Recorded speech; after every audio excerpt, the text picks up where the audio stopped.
नमस्कार, आप देख रहे हैं जन टीवी। मैं हूं आपके साथ में प्रीति अधिकारी। आप देख रहे हैं चर्चा की खास सीरीज सावन के सोमवार। देखिए, सावन माह की शुरुआत हो चुकी है। हिंदू धर्म में ये महीना भगवान शिव को समर्पित माना जाता है। पूरे वर्ष में यदि किसी एक महीने को शिव भक्ति की साधना से जोड़ा जाए तो वह सावन का महीना ही है।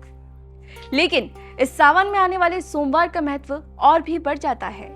मान्यता है कि इस दिन श्रद्धा और विधि विधान से भगवान शिव की आराधना करने से मन को शांति मिलती है, जीवन की बाधाएं दूर होती है और भक्तों की मनोकामनाएं पूर्ण होती है। आज चर्चा के इस खास सीरीज में जानेंगे सावन और सोमवार का संबंध क्या है, भगवान शिव को सावन के सोमवार प्रिय क्यों हैं और सावन के पहले सोमवार की पूजा का धार्मिक महत्व क्या है। धार्मिक मान्यताओं के अनुसार सोमवार का दिन भगवान शिव को समर्पित है। सोम का अर्थ चंद्रमा भी होता है। भगवान शिव अपने मस्तक पर चंद्रमा धारण किए हुए हैं, इसी कारण उन्हें सोमेश्वर और चंद्रशेखर भी कहा जाता है।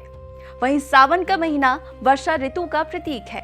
ये प्रकृति के नवजीवन, हरियाली और सृजन का समय है। पुराणों में वर्णित समुद्र मंथन की कथा के अनुसार जब भगवान शिव ने संसार की रक्षा के लिए हलाहल विष का पान किया, तब देवताओं ने उन्हें शीतलता प्रदान करने के लिए जल अर्पित किया। इसी परंपरा से सावन में जलाभिषेक का ये विशेष महत्व जुड़ा।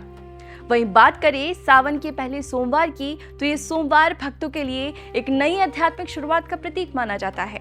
मान्यता है कि इस दिन किया गया संकल्प पूरे सावन मास की श्रद्धा का आधार बनता है।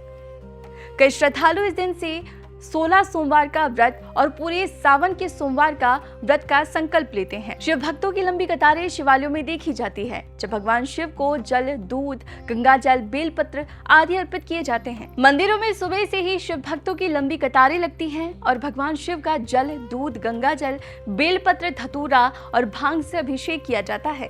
धार्मिक ग्रंथों और परंपराओं के अनुसार सोमवार भगवान शिव की आराधना का विशेष दिन माना गया है। चंद्रमा मन का कारक होता है और शिव जी ने चंद्रमा को अपने मस्तक पर धारण किया हुआ है, जो ये संदेश देता है कि जो व्यक्ति अपने मन को संयमित कर लेता है वह जीवन में संतुलन और शांति का प्राप्ति होता है। इसी कारण सोमवार को किया गया व्रत केवल धार्मिक अनुष्ठान नहीं, बल्कि आत्मसंयम, श्रद्धा और सकारात्मक संकल्प का प्रतीक माना गया है। सावन का पहला सोमवार केवल व्रत और पूजा तक सीमित नहीं है। यह आध्यात्मिक चिंतन, संयम, सेवा और प्रकृति के सम्मान और आध्यात्मिक जागृति का अवसर है। भगवान शिव का स्वरूप हमें सिखाता है कि शक्ति और सरलता, वैराग्य और करुणा, तप और लोक कल्याण, इन सभी का संतुलन ही जीवन का वास्तविक साधना है। सावन का पहला सोमवार करोड़ों श्रद्धालुओं की आस्था का पर्व भी है। चाहे आप मंदिर जाएं या घर पे ही भगवान शिव का स्मरण करें, श्रद्धा, सद्भाव और सकारात्मक विचारों के साथ की गई प्रार्थना इस पर्व को बड़ा बनाती है और संदेश देती है। फिलहाल इस विशेष चर्चा में बस इतना ही। सावन के सोमवार सीरीज में आपसे फिर होगी मुलाकात एक नए एपिसोड के साथ। तब तक के लिए बनी रहिए जन टीवी के साथ। नमस्कार।